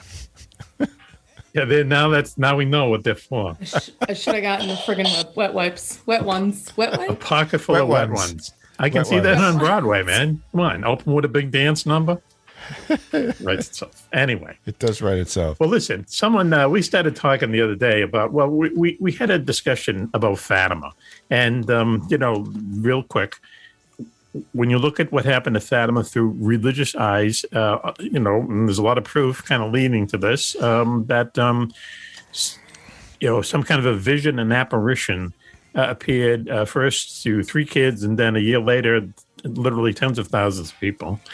And there was a religious bent to it, and this, figure, identified themselves as the Mother of Christ, the Blessed Virgin Mary, the BVM, if you know her intimately. Yeah. And there's lots and lots of instances where, she has appeared to people, and they're not ghost stories because they don't work like ghost stories. I mean, in a lot of cases, she comes back on a regular schedule, and people see her, and people react to what's going on. So anyway, they're called Marian Apparitions. And Fatima is probably the most famous. Lourdes is another one. Guadalupe is another one. Medjugorje, Yugoslavia, back in the 80s and 90s. You look into them, they're always very, very strange what's happening. And like I said, multiple witnesses and these apparitions stick to a schedule. It's very strange. Anyway, we know that that Clubb and Raven are big fans of this kind of stuff. So they've had a mashup, and now we're going to hear it. Marian Apparitions. Yeah, Mac, Raven and I have done extensive research on this. So I think we know quite a bit about the apparitions that come out. As you mentioned, the Marian apparition. It's a reported supernatural appearance, and most of these do tend to be religious, mainly Catholic. But there are visions that were also indicated by other religions. For example, the Mormons. The founder, Joseph Smith of the Mormons, had claimed he had visions of Jesus. Interesting. And there are other situations where other religions have had some, but not to the extent that the Blessed Virgin has appeared to a lot of Catholics, and particularly large groups. Right. Right now there's been actually 8 of the 11 apparitions have been approved, and basically what that is, a bishop will have to witness it or get enough facts to approve it, and eventually it does go to the Vatican also, although a bishop has the power to approve it. But if the Vatican also approves it, then that's really a big deal, and some of those has happened, like you mentioned, Fatima, which is probably the most famous. Before I switch to Raven, I thought I'd quickly go over one of them that is pretty popular. It's called the Our Lady of Guadalupe. Yes. And that occurred in Mexico back in the 16th century, 1531 to be exact. And the Lady of Guadalupe is known as the patron saint of Mexico and of the Americas. And anyways, briefly, she came to a vision to Juan Diego, who was a individual out there in Mexico. And she came to him at a mountain, and she instructed him that she wanted him to go back to the bishop and request that they build a church on that mountain. Okay. And so what he did, she actually, to help him prove to the bishop that this was for real, you might say, she had him pick a bunch of flowers up on the hill that doesn't grow flowers. It's a Castilian roses that weren't even in season. So anyways, he went, picked the flowers, went in and started to tell the bishop. And as soon as the bishop saw those flowers, he knew right away that there was something to this. Wow. And So anyways, the long and short of it is he did approve having the church built. And today that church is still there, and it's visited every year by millions of pilgrims from all around the world. And in fact, as a result, Juan Diego was named a saint many years later, and that is common for some of the people that are involved. So that's my story about Guadalupe. It's quite an interesting thing. Right. Raven. Yeah. So I decided to look deeper into Zaytun. I believe it's pronounced Zaytun, Egypt. I'm so sorry if I'm not pronouncing this right. And my overview, I'm starting April 2nd of 1968, and this goes until May 29th of 1971. And this apparition was actually seen about 2 to 3 times a week during this time frame. Sometimes it would be for a few minutes, and other times it was reported to be up to 8 hours. Zotan, it was alleged that this was one of the locations that the Holy Family stopped while they were fleeing King Herod's murder streak. Yes. Herod. Yep. Yes. So the Blessed Virgin Mary was witnessed by hundreds of thousands of people, and this was from all different religious backgrounds. I kind of remember Catholics, this. Yes. Yeah, you had Catholics, Muslims, Protestants, Jews, Christians. You had everyone. You had believers, non-believers. So because there was such a diverse group of people that were witnessing this, right, it was kind of hard to ignore. Witnesses described seeing this apparition often holding an olive branch or a cross. She was also seen moving throughout the church domes, bowing before the cross, or sometimes people did report that she was blessing onlookers. Wow. Witnesses also reported she would be like almost in a frame. And they said that she had what appeared to be a crown of light bulbs or a halo. Okay. But this is where you can clearly see people who didn't have a religious background, didn't know what else to call that. So that's a good way of connecting those dots. Right. It was also reported luminous doves would hover around this apparition. Luminous doves, yes. Luminous doves. And doves don't fly at night, famously. Okay. And they were reported to be seen before, during, and after people witnessed these visions. And would she so this show was up going on for quite a while. Same place, same time, same place? Same place, same time. Wow, that's what they all do. I watched a YouTube video, and it's wild what they looked at. It was crazy, especially in the 60s and 70s. You don't expect to see anything like that. See, go ahead, please. Oh, go ahead. No, I was going to say, I remember it happening, and I remember seeing it like on the news one night. But that's all I saw about it. And you would think that would be a bigger story if, tens of thousands of people are showing up to see this vision, and it's multi-religion, it's not. Yeah. I mean, that's. And they why said do you ignore that? I know. And they said that it was estimated. So we really don't know, but they did say it could have been as many as 14 million people had witnessed this. I think that's a little much, but a lot of people saw it. Yes, right.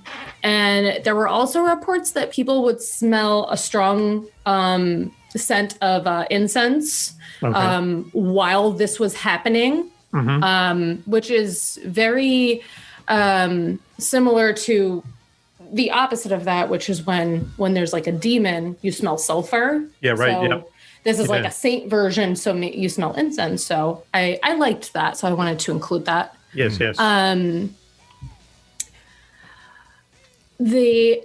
so sorry. They would also start appearing.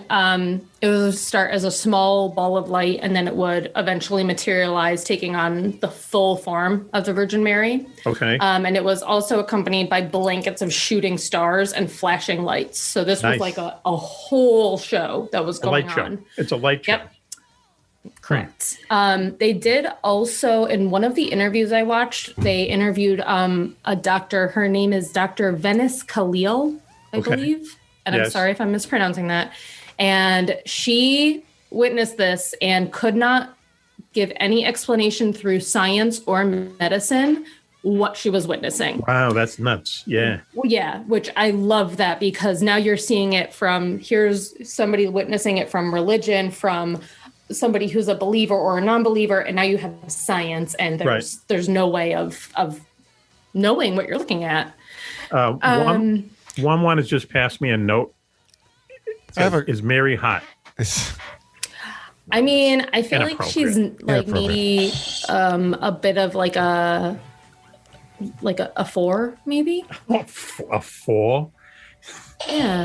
I feel like shouldn't she be a 10?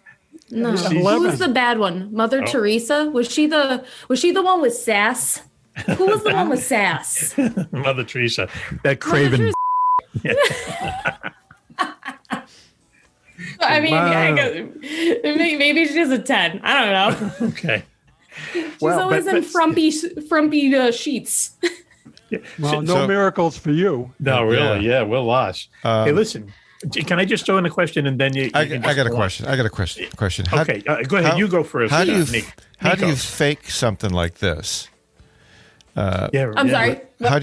How can you possibly fake something like this where you can't?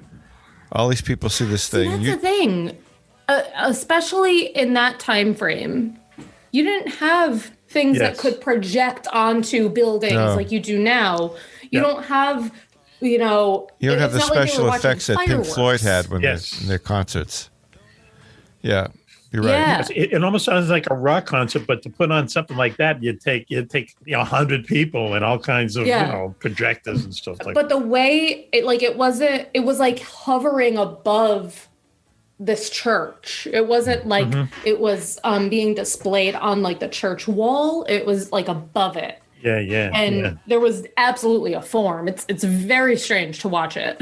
Really? Yeah. Oh man, I gotta go on YouTube. I'll do it tomorrow in Fatima. And when you talk of witnesses, I'm sorry, Juan. Yep. Well, I was going to mention Fatima because there were 30,000 witnesses at one of the sightings. Right. The thing with a lot of these apparitions, though, is that she did speak to certain people, like at Fatima, the 3 children. The rest of them couldn't hear a thing. She had these 3 children could hear everything. Yeah. And then that's the one that a lot of people question because, the throngs didn't hear any of that. So those kind of things where there was a conversation with limited number of people, only like those certain 3 children. People. Right. But she had those, and that a lot of people do believe that because of the miracles and the predictions that were made. But clearly, as Raven said, there are witnesses there. But whether or not anyone ever heard her was, questionable, except for those people that she specifically ordained to be the listeners. Correct. It's the same thing in Medjugorje, okay, in Yugoslavia. These kids in a church way up in the mountains, who knows where, saw the BVM appear, and she came back on a regular schedule, but she would only talk to them. They would talk, you could hear them talking to her, but it was almost like they were in a conversation with a person. Right. But the strange thing is that this church would be full of people, and the moment that these kids thought she appeared, they would hit their knees immediately. You could not choreograph it better. They just boom went down, and when you see how they react, you said they've got to be doing something. Go ahead, Nikos. Yeah, and the priests, the local priests, I think, were skeptical at first, and they thought that the kids, I think, were pulling something over on them, or whatever. Yes, right. Yeah, there's a lot. They weren't convinced right away either. Yeah. But the punctuality. The problem I have with the shows. I'm sorry, with the movies is that, for example, the latest one in Fatima, the priest was played by Harvey Keitel. Oh, yeah. Man, I had trouble with that. Yeah. Yes. Who wouldn't? Okay. Listen, the worst thing I ever saw, there's a movie called Joan of Arc, okay? And that girl that actress name, I think her name is Erin Brockovich or something like that, or is that the do-gooder there? Anyway. That's the name of a character. Is it really? Yeah. But you're talking about Julia Roberts? No. This girl could act. She's in a lot of action movies. She's almost like she's a foreign actress, isn't she? Foreign name. Mila Jovovich. That's her. That's her. Yes. Yeah. Mila. Oh, okay. Yeah. So she's in. She does this movie, and she stars as Jonah I. And the first 2/3 of this movie is unbelievable. Okay, I mean there are twists and turns in it, and she's insane. They kept winning these battles that they shouldn't win, and you start to believe that maybe she's got something going with God. But then they capture her, and she then gets into conversations with God. And who do they have playing God? Ready? Dustin Hoffman. Oh, Dustin Hoffman. Oh, Tootsie. What I love him, but really, God. Not as God. Not as God. Haven't seen First that of all, God would be taller. A lot taller. Oh man! And after that, I just tuned it out. And she does such a great job. You should see it. Oh my God! It's a very elaborate movie. It's really She's so pretty. I can't. Yeah, and she's good in that. She is so good in it. And there's one point where her entire army is running away, and they should be running away. And she drives up and she goes, "No, go this way." And everyone kind of turns around and they go, "Oh man, we got to follow her again." And then they go win the battle. It's nuts. It really is a great movie until Dusty shows up. Anyway. So let me ask you this real quick, okay? So these things happen, and if you see them on YouTube, then you know that they're not mass hallucinations, because that'd be hard to pick up on film. But it's almost impossible, like we were talking about Fair Club, it's almost impossible to take the religious element out of it, because if you take the religious element out of it, it's still very strange. It's not a ghost. It's a vision that shows up on time and affects millions of people. What else can it be? It can't be some ET pranking us, man, because it's a bad joke if that's the question. So that must mean it almost leads credence to this whole Catholic Christian thing, Yeah. Well, there are atheists who were in the audience at some of these things who are believers after that. So yes, so you're right about it not actually being a religious thing at times, but right. So how much time we get there, Nikos? Let's see. We got tons of time. How much time do you want? Tons of time. Yeah. Okay. Good to hear. Yeah, figure it out. But now the Our Lady of Lourdes, okay, and you got some of the water, don't you? But so that's like a spring where she said, she told these kids the water from the spring is going to, help you or whatever, like it's magic water. But man, I know so many people and that might be, mind over matter. There you go, right there, Lourdes water. He's got it. I know people who it's changed their lives. I mean, seriously. And that might be mind over matter. It might be almost like the placebo effect or something, but it has changed. Just people kind of know, So anyway, that's a strange thing too. It's like the vision, this religious vision actually giving us a tool that goes and helps lots of people, Odd. I feel like I feel like a lot of because I'm not religious at all, but to me this is something that can't be ignored, whether it's through a certain faith or not. I mean, that's not up to me. I just feel like it's more of a sign that's coming to us that there's something that we need to pay attention to, or there's a big change that really needs our attention. Our attention. Yeah. But I don't know. What are they trying to tell us though? I mean, there's a lot of parallels to the whole UFO thing. Oh, absolutely. Yeah. Where people land and they tell us, right, Switchy? I can see you nod. Well, there's a couple of cases, and maybe you guys are going to talk about it, so I won't get into them heavily. Go ahead. But there's the Knock, Ireland one. Jacques Vallée mentions this in Passport to Magonia. Clubb is nodding his head. Yes. That's an interesting one. And then there's another one, which I'm not sure of the location, but it takes place in France.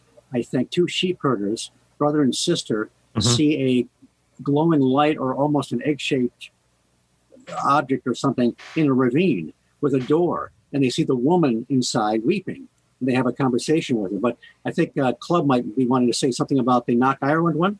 Well, it's not a big deal like Fatima and those, but there Right. was a connection there that, again, involved a number of witnesses. And by the way, it was in the 1800s, so you're not going to find some kind of high-tech gadgetry.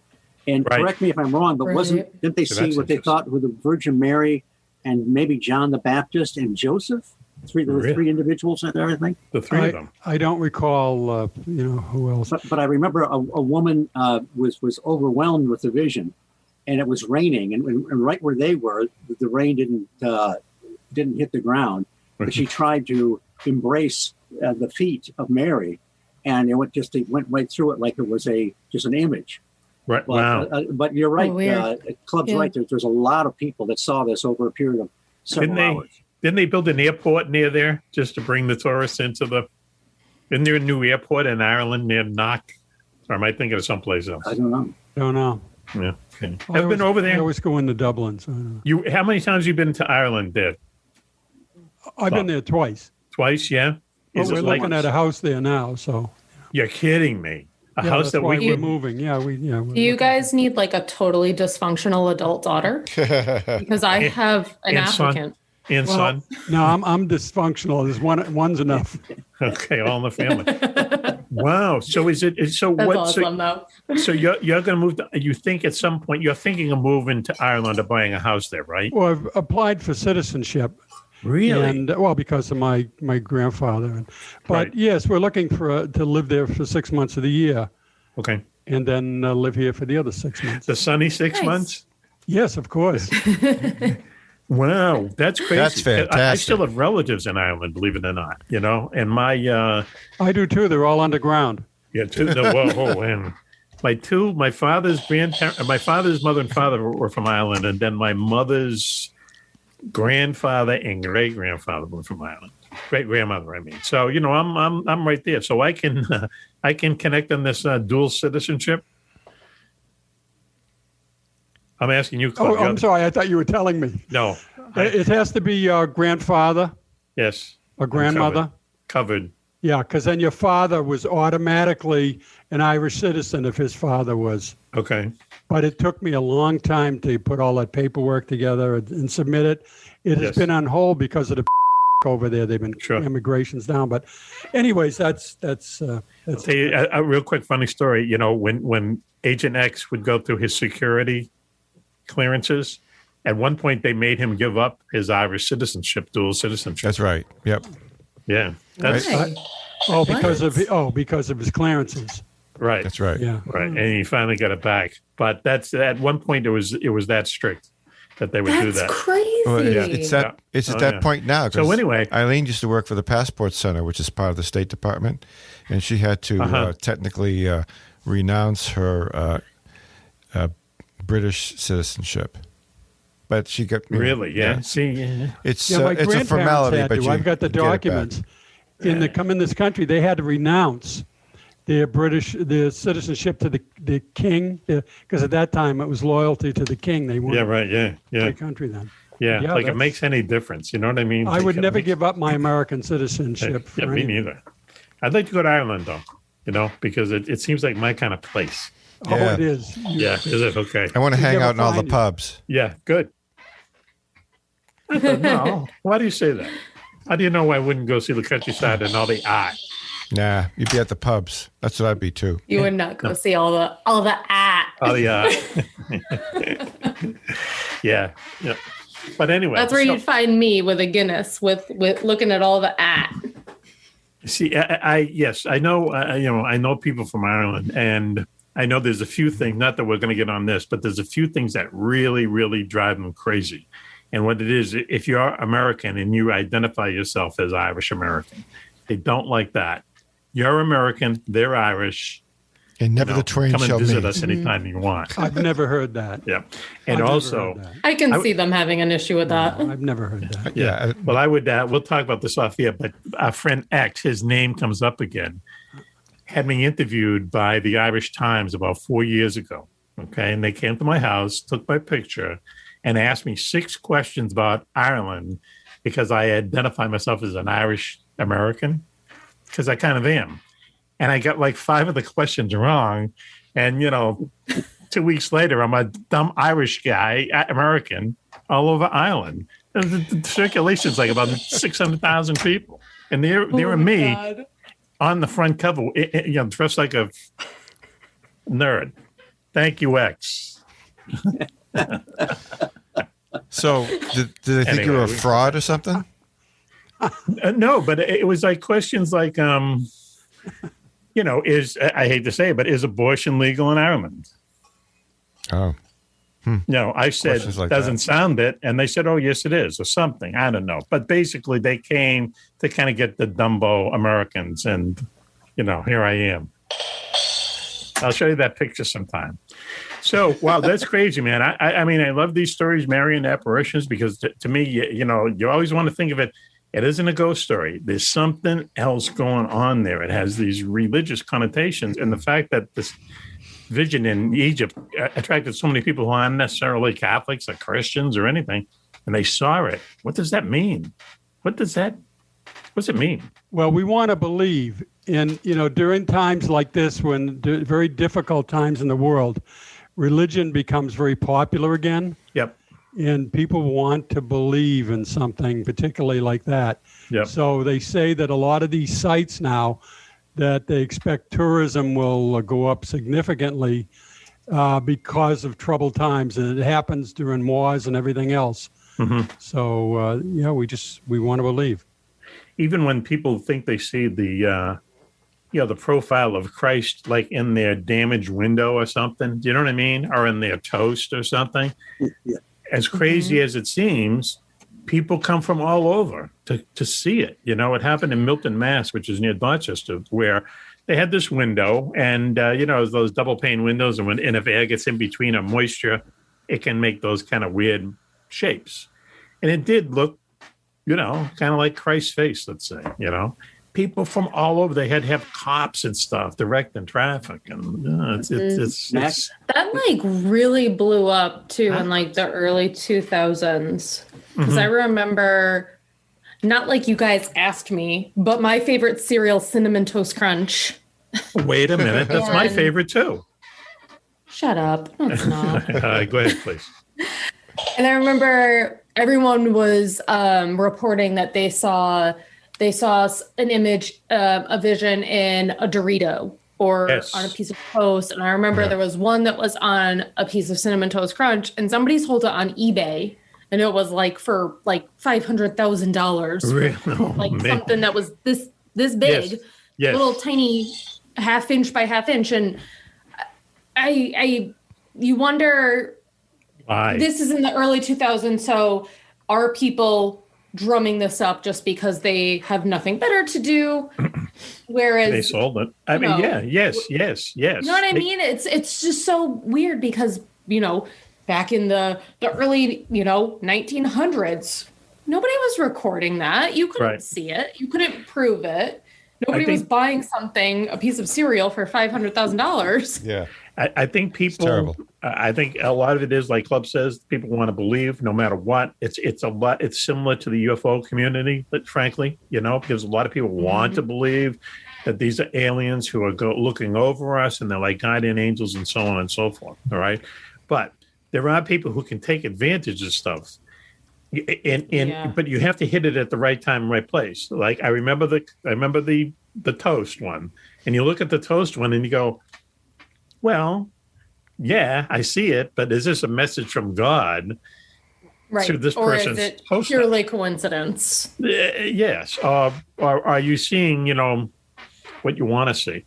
But that's a big, big difference from, these things that happen at Fatima and happen. Oh, 100%. I mean, that's really nutty that so many people see the same thing. People film it, And there's images of hundreds of people crowded in watching this. So it just begs that question, why would somebody go through all this trouble for something that wasn't real? You can't. You wouldn't. It's stupid. The things that happened at Fatima in 1918 or something, where the sun came so close to the people in the field that it had just rained and it dried their clothes. I mean, what is that about? You know, they saw the sun dance in the sky, and that happened in Portugal. And at the time, Portugal had this government that was very anti-Christian, anti-religion. And there was like 7 newspaper men there, and 5 of them were from these government newspapers. And even they said, you know, we have to write what happened here. This is crazy. People saw this vision. The sun danced in the sky. There's pictures of it. But what are they trying to tell us? You know what I mean? These are these kind of religious messengers. That's what they are. They're religious messengers, and a religion that we kind of got right. I mean, we being, you know, the Christian world. What are they trying to tell us? Go ahead, please, switch it. In 1987, I drove down to Fostoria, Ohio, very late at night, probably early in the morning, to go see Jesus on the side of a soybean tank. It was all in the news. People were lining up down the road. This guy claimed that Jesus was on the side of the soybean tank, surrounded by a couple of children. And so I went down there late at night when there was hardly anybody pulled off on the road. Okay. And I didn't quite see it, but it was kind of fun to go down there anyway, just in case he was really there, just to see if he was there. So you could secure that spot in heaven.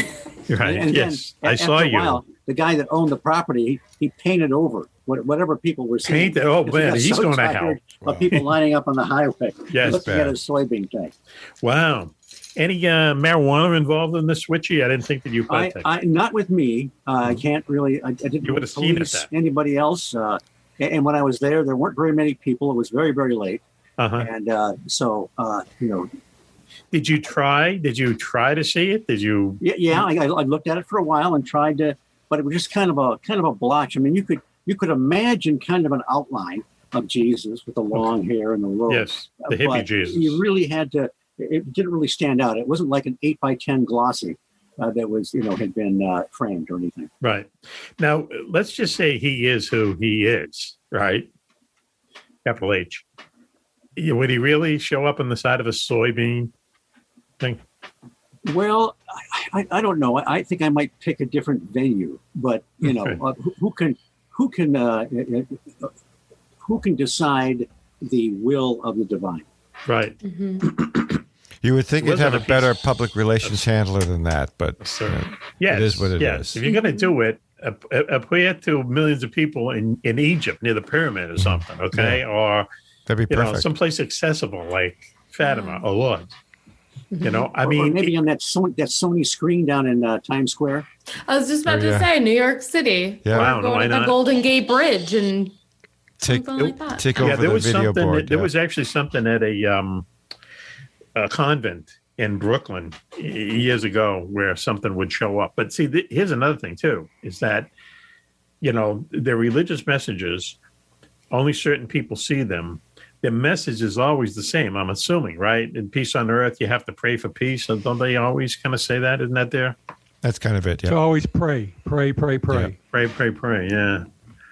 Yeah, strange. You know, it's strange to say to people who don't really, not into praying. It almost makes me seem like I should pray. You know what I mean? It's like there's a little bit of evidence that what the Catholic Church says is going on is really going on. And you don't have to take the whole thing on faith, which is what they want you to do.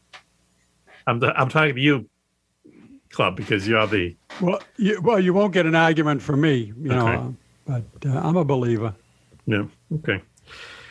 I think deep down inside, most people are. Story. So, but they want to latch on to some kind of factual or scientific evidence. I mean, the factual evidence seems to be there. Right. The scientific part of it is always like a mystery. That's why in the Catholic religion there's always scientists the great and glorious mysteries. Overall, they don't believe in religion. Right. It'd be hard for scientists to, you know, kind of investigate it because you're right. Scientists, by definition, are atheists. Wow, interesting. And most governments of these countries think that it's the people that are trying to overthrow the government by making up these apparitions, that there's some greater power beyond the government, beyond anybody that's there, and it's all a big ploy to overthrow the government. That happened in Fatima. Fatima was a big political thing. They locked the kids up for a while. Yep. And, you know, it got out of control there for a while. Yeah, the family of the kids. Yeah, they even put Harvey Keitel in jail, I think. So you know what? So what is he? What's he? The mayor of the town? He's the bishop of this. How does he get cast in that role? Who was it? Quentin Tarantino, director. He's a bishop, and he's listening to on pay-per-view. He's listening to the story from this nun who was one of the children back in the day that saw the vision. So she's recounting the story, and I think he's writing a book, right, about it. I'm sure. And the Harvey Keitel priest character is interviewing the nun that comes to his parish and recounts the whole story. Oh, okay. I think he's writing a report or a book about it. And, at first he's not believing her, but, basically she's all over the story because she was one of the participants. Nun play? Or who plays the nun?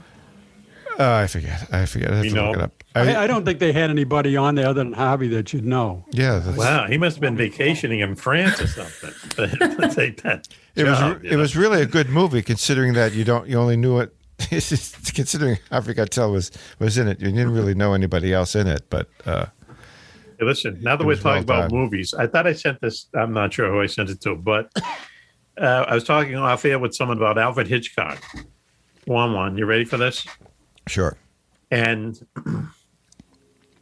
someone like Brad Pitt or somebody went, and it wasn't Brad Pitt, it was someone, years ago. Bruce Dern, actor. He was great. He was great as George. Wasn't he great as George in Once Upon a Time in Hollywood? Yes.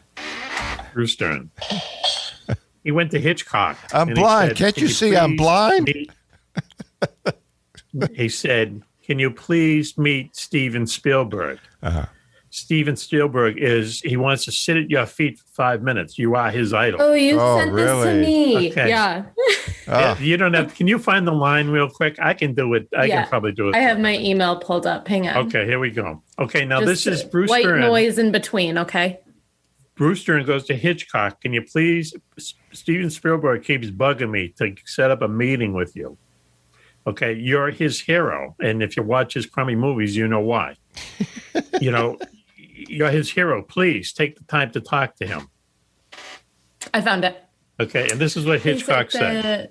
Please take the time to chat with you. Okay, Hitchcock wouldn't do it, saying, "Isn't that the boy who made the Fish movie? I can never sit down and talk with him because I look at him and I feel like such a whore." Hey, not a fan. Not a fan. I think it just kind of bolsters my case, okay, that Steven Spielberg is someone, he's made a few really good movies, okay? But Schindler's List is a great movie. Great movie. For one reason. Saving Private Ryan, even though there's so many plot holes in it, it looks like it got machine gunned, is still a good movie because it shows war as it really is, or as close as you can get to it. Okay, Minority Report is also a really good movie. Yep. And a couple others, let's say. But for the most part, he's a guy who makes these movies, these summer blockbusters. Jaws was the first summer blockbuster because it took so long for him to film it. It was supposed to come out at Christmas, and it was 6 months late. It came out in the summer. People see it. They don't want to go in the water. Bada bang, perfect storm. Wasn't that filmed in P-Town? Right? Martha's Vineyard. Martha's Vineyard. I was so close. Close. Right off the line. I like Jaws. And that documentary he did about that extraterrestrial. And E.T. Okay, we're back to that whole thing. Why doesn't E.T. fly at one point? Not another. So anyway, well, thanks for the Marian Apparitions report there, guys. If we can get this one guest I'm trying to get on, we can do, series, part of a series, 2, 3. It fascinates me. It's like a very elaborate ghost story with lots and lots of details and, different nuances showing up. How do you show up? The same time, same place every month. That's crazy. Hey, we got 2 minutes. 2 minutes. And Stigmata, yeah. Stigmata is also very strange. Speaking of movies, there was an old made-for-TV movie with Robert Wagner and Kathleen Quinlan. She played somebody that was having the stigmata. Okay, we should explain what the stigmata is. We got 2 minutes. Stigmata is this thing. People are so into religion and specifically the crucifixion of Christ that they actually get nail wounds on their hands, right, on their feet, on where they say Christ was, nailed to the cross. And that's very, very strange that you actually, whatever is happening, manifests itself in a physical thing That's really mind over matter. So anyway, kids. You think that's mind over matter? Back. Go ahead. It's mind over matter? The stigmata phenomenon? Well, yeah, your mind is making the cuts in your hands. You know? Okay. All right. Mind over matter. Okay. No? No. Okay. Nikos, listen. Is it time for the plugs? Yes. We're running low on time. Time for the plug. Okay. Really good report, guys. Man, that's a good show. Thanks. Here we go. Homes for Our Troops. Please Google them, Homes for Our Troops. They're a military charity that builds homes for Iraqi and also Afghan war victims who may have lost limbs. Protecting our country, they build these homes so it's a little easier for them to get around. Low kitchen surfaces, stuff like that, wider staircases, wider hallways, things like that, things that make things a little bit easier for them. And then when the house is finished, they give them the keys, rip up the mortgage. It's free. They deserve it. Homes for Our Troops, 88 cents of your dollar, actually goes to our veterans. Homes for Our Troops, just Google them, please. Throw them a couple bucks. Also, our good friend, Ross Sharp and his mad Englishman friends are putting back together a mosquito warplane from World War II. Isn't it unbelievable? One, I can do this without a script. I'm doing it. You're not reading from anything? memory. It's amazing. Yeah. No, it sounds fantastic. The same every week. Right. Yeah, it said the British put together a wooden warplane because they ran out of steel, put 2 Rolls-Royce engines on it, and it turned out to be the fastest thing in the war. But anyway, that's the People's Mosquito Project. They're putting this warplane back together. They're going to give rides in it once it's, airworthy. One has volunteered to be the first civilian to take a ride in it without sans parachute. Exactly. As they say in the biz. Because it probably won't fly high enough. And you might have to pay for that ride. Too. Maybe it won't fly high enough for where it would need a parachute and I could just jump out if something was happening. But, jump out over the water? Yeah. Okay. Don't you remember our guest from about 5 weeks ago who said... Just about to say, you can't jump out over the water. Right. Hitting the water is just... He says the only thing different between hitting the water and hitting concrete is that you're wet afterwards. Your body parts. Anyway. So anyway, there's our plugs, and thank you for everyone listening to us. We really appreciate the podcast downloads. We're over 60,000, way over 60,000 now, and also good friends out there on the radio networks. And so this is Mac. For the rest of the game, I want to thank Paulino for joining us. Also, Larry, kids get off my lawn for joining us for a bunch of laughs. And Switchy, thank you very much, Switchy. My pleasure. Okay. Clubb, thank you very much. My pleasure. Okay, if you need help moving, call Juan. I'll give you his phone number. Okay. All right. Wow. Raven, it's time to say goodbye, Raven. Thanks for having me. This was so much fun. Love the haircut. Love the haircut. Great. I'm glad. I think it's anonymous. It looks terrific. Unanimous. Thank you. Unanimous, anonymous. Yeah. We'll talk to you soon. And you did your first radio interview today, right, on Madeline Rudy's. I did. Yeah. I did. Rumor has it she's got another one coming up. Really? Rumor has it. Okay. All right. Excellent. Okay. A Star is Born. Dylan in back of the limo. Our real fans will know. Or Lady Gaga and Bradley Cooper. There you go. Yes. And you can wear a dress made of meat. Yes. Thank you. I mean, you I have look that good in my closet. So. Do you really? Okay.